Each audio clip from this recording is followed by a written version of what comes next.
Welcome back to the David Pakman Show. Our Indiegogo fundraiser ends tomorrow night at midnight, April 30th, at the end of April 30th, just before it becomes May 1st. I guess at the moment when April ends and May begins is when it ends. If you've been waiting to make those contributions, please make them today. DavidPakman.com. Click on the bright green banner at the top of the website. Very, very easy. And thanks to over 200 people, Lewis, already who have contributed. Incredible. That is great.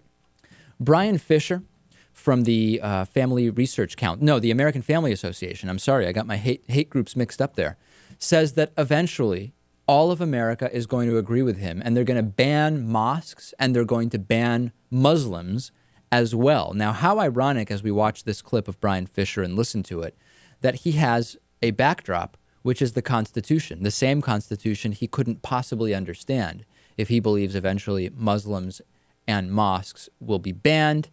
That obvious hypocrisy notwithstanding, let's take a listen to what Bryan Fischer had to say. Forget, we are not at war with Islam, but Islam is at war with us, and we've got to wake up and smell the napalm and do whatever we need to do to protect the safety and security of the American people. Now, you may think my recipe is too drastic.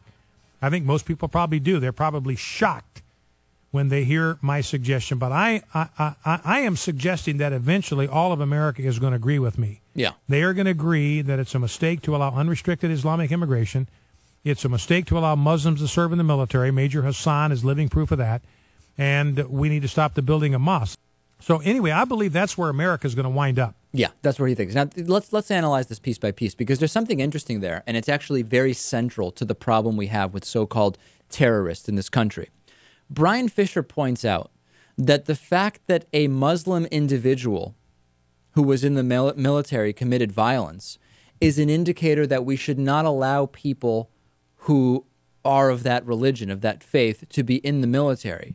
However, we very many times have Christian people in the military commit crimes, or Catholic police officers commit crimes. Do we say, well, you can't have Catholics be police officers anymore? You can't have Christians in the military anymore? No. In other words, religion only matters in the commission of crimes, in identifying groups that should be banned, when it is a specific religion that someone wants to target, right? And that seems to be, that's so glaringly obvious from this. Yeah, Major Hassan, right, okay.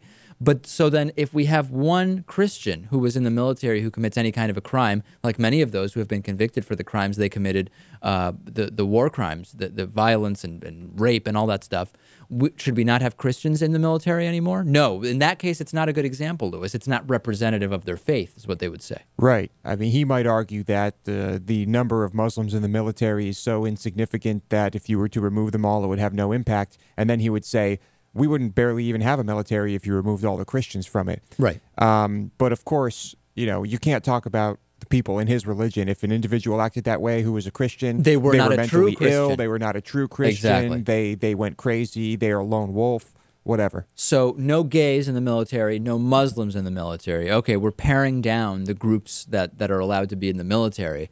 This is evidence, actually, of something that really we've known for a while, but it's always good to have kind of corroborating evidence for, which is when fundamentalist Christian extremists talk about so-called religious freedom, they mean Christian freedom and Christian domination. It's not really about religious freedom, is it?